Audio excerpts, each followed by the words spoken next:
Di desa Asri, sebuah perkampungan tenang yang bersandar pada punggung gunung. Udara masih terasa murni membawa aroma tanah basah dan bunga liar. Kehidupan di sini berjalan dalam ritme alam yang lambat dan pasti. Di tengah ritme itu ada seorang pria yang menjadi detaknya. Warga memanggilnya Mbah Karto. Perawakannya biasa saja untuk seorang pria berusia 68 tahun.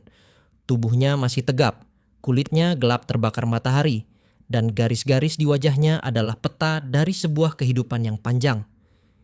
Ia selalu mengenakan pakaian sederhana, kaos oblong yang sudah luntur warnanya, celana komprang hitam, dan sebuah caping yang menemaninya kemanapun.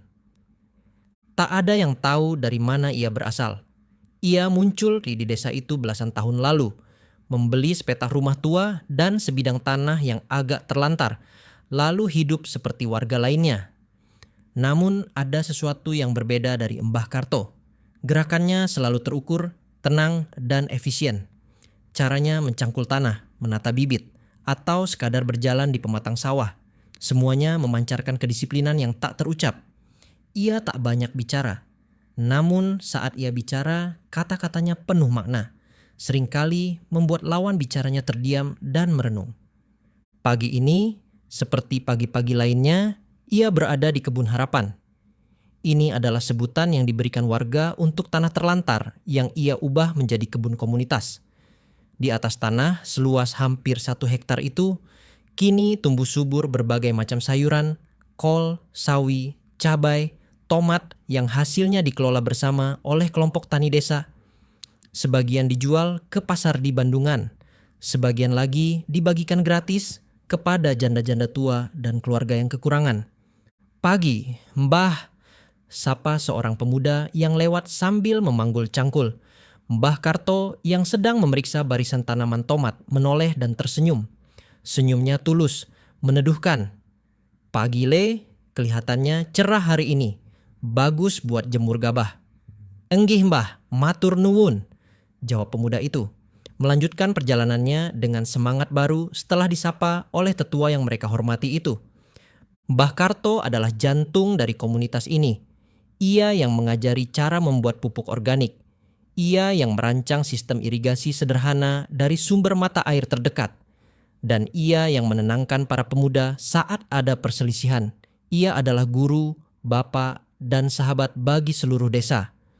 Namun, tak seorang pun yang tahu bahwa tangan yang kini dengan lembut menyingkirkan ulat dari daun tomat itu adalah tangan yang sama yang pernah memegang komando di medan-medan paling berbahaya di negeri ini. Ancaman dari kota. Sementara kabut masih memeluk desa Asri. Di pusat kota Semarang yang sibuk dan panas, udara terasa sesak oleh ambisi. Di dalam sebuah kantor mewah di lantai 25, sebuah gedung pencakar langit. Pendingin ruangan bekerja ekstra keras.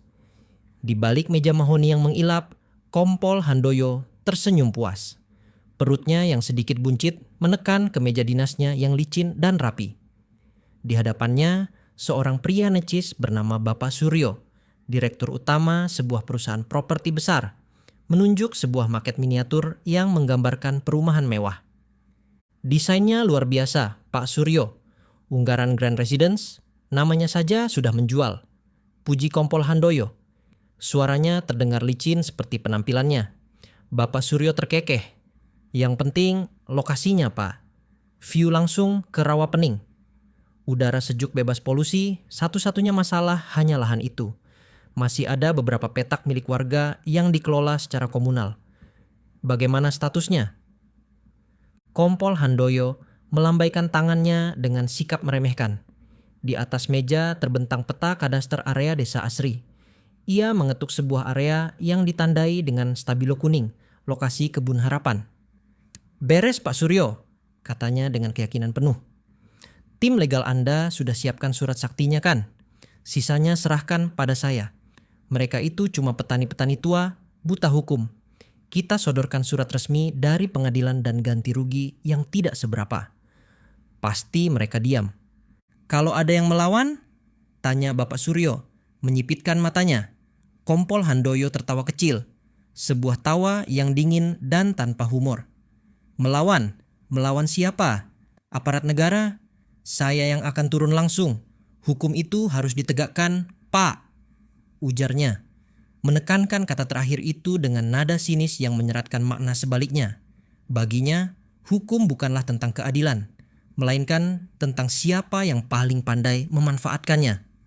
Sore itu, senja melukis langit di atas desa Asri dengan warna jingga dan nila. Mbah Karto duduk di sebuah lincak bambu di tepi kebun harapan, menatap hasil kerja keras warganya dengan tatapan damai. Anak-anak kecil berlarian di pematang kebun. Tawa mereka menjadi musik penutup hari. Seorang pemuda, ketua Karang Taruna desa, menghampirinya dan duduk di sebelahnya. "Mbah, panen cabai kemarin untungnya lumayan," lapornya dengan bangga. "Sudah kami masukkan ke kas desa untuk dana sosial." Mbah Karto mengangguk pelan. "Syukurlah. Ingat, tanah ini kalau kita rawat dengan jujur hasilnya pasti berkah. Semua ini berkat Mbah. Kalau tidak ada Mbah, tanah ini mungkin masih jadi semak belukar," kata pemuda itu tulus. Mbah Karto menepuk pundak si pemuda. "Ini bukan karena Mbah. Ini karena kita semua mau bekerja sama. Tanah ini pusaka dari leluhur kita. Tugas kita hanya menjaganya agar tetap memberi kehidupan." Saat pemuda itu pamit, Mbah Karto masih duduk terdiam. Matanya menatap hamparan kebun di hadapannya, namun pikirannya melayang jauh. Ia menatap tanah itu bukan sebagai aset, melainkan sebagai sebuah sumpah. Sumpah yang ia ikrarkan pada dirinya sendiri saat ia memutuskan untuk menanggalkan seragamnya, untuk menghabiskan sisa hidupnya menciptakan kehidupan, bukan lagi menyaksikannya berakhir. Ia tidak tahu sumpahnya itu akan segera diuji dengan cara yang tak pernah ia duga. Kedatangan utusan perusahaan. Kehidupan di desa Asri terus berjalan dalam alirannya yang tenang. Panen sawi baru saja selesai dibagikan, dan anak-anak desa di bawah bimbingan Mbah Karto sedang belajar membuat bedengan baru untuk menanam wortel di kebun harapan.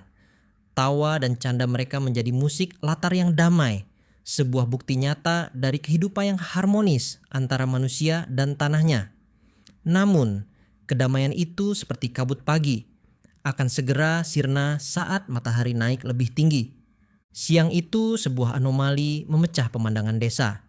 Sebuah Kijang Innova berwarna hitam pekat dengan kaca gelap. Mobil yang terlalu bersih dan terlalu kotak untuk jalanan desa yang berbatu berhenti tepat di depan balai desa.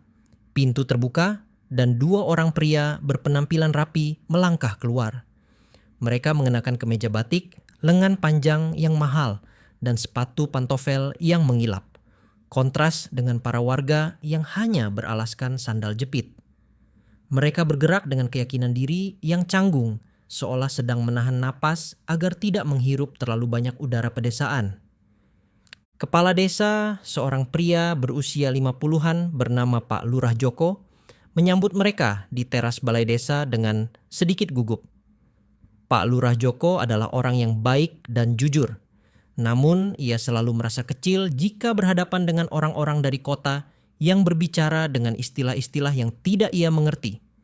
"Selamat siang, bapak-bapak. Ada yang bisa saya bantu?" Sapa Pak Lurah Joko seramah mungkin. Pria yang lebih tua yang memperkenalkan diri sebagai utusan dari PT Surya Gemilang Properti tersenyum tipis. Senyumnya tidak mencapai mata. "Selamat siang, Pak Lurah. Kedatangan kami hanya untuk bersilaturahmi sekaligus menyampaikan surat pemberitahuan awal. Perusahaan kami bekerja sama dengan pemerintah kabupaten, memiliki rencana besar untuk pengembangan kawasan agrowisata dan perumahan di wilayah ini." Pria itu menyerahkan sebuah amplop coklat tebal yang disegel rapi. Di dalam sudah ada proposal awal dan surat permohonan untuk mengadakan sosialisasi dengan warga pemilik lahan. Hati Pak Lurah Joko langsung terasa tidak enak. Kata pengembangan dan pemilik lahan adalah kombinasi yang seringkali berujung pada sengketa. "Oh, enggih. Nanti saya pelajari dulu, Pak," jawabnya sambil menerima amplop itu. Tangannya terasa sedikit berat. Setelah beberapa basa-basi yang terasa hampa, kedua pria kota itu pamit dan mobil mereka pun kembali melaju, meninggalkan jejak debu dan kegelisahan di belakangnya. Di dalam kantornya yang sederhana, Pak Lurah Joko membuka amplop itu dengan perasaan was-was. Isinya adalah tumpukan kertas yang tebal, surat pengantar dengan kop surat perusahaan yang mewah, salinan peta wilayah yang di beberapa bagiannya diberi warna-warni, dan proposal setebal buku yang dipenuhi foto-foto villa modern dan istilah-istilah marketing. Matanya terpaku pada peta, sebuah area yang sangat ia kenali. Area Kebun Harapan yang menjadi kebanggaan desa kini diarsir dengan warna merah dan diberi tulisan Cluster Pinus Asri Blok A. Jantungnya berdebar kencang. Ini bukan sekadar pengembangan, ini adalah pengambil alihan. Di halaman terakhir terlampir sebuah surat permohonan resmi untuk mengadakan pertemuan dalam 2 minggu ke depan dengan agenda negosiasi ganti rugi pembebasan lahan. Pak Lurah Joko terduduk lemas di kursinya. Bagaimana ia akan menyampaikan kabar ini kepada warganya? Kepada Mbah Karto? Beban itu terasa begitu berat di pundaknya. Malam itu setelah salat Isya, Pak Lurah Joko memutuskan untuk melakukan satu-satunya hal yang ia tahu bisa menenangkannya. Ia berjalan kaki di bawah temaram lampu jalan desa menuju rumah Mbah Karto yang sederhana. Mbah Karto sedang duduk di teras depan rumahnya yang asri, menyeruput teh jahe hangat. Ia menyambut kedatangan Pak Lurah Joko dengan senyum seperti biasa, seolah sudah tahu keresahan apa yang dibawa oleh tamunya. "Wajahmu kok kusut begitu, Pak Lurah? Ada masalah apa?" tanya Mbah Karto dengan tenang sambil menuangkan teh ke dalam cangkir kosong untuk Pak Lurah Joko. Tanpa banyak bicara, Pak Lurah Joko meletakkan amplop coklat itu di atas meja bambu. "Ada surat dari kota, Mbah," katanya lirih. Mereka mengincar tanah Kebun Harapan.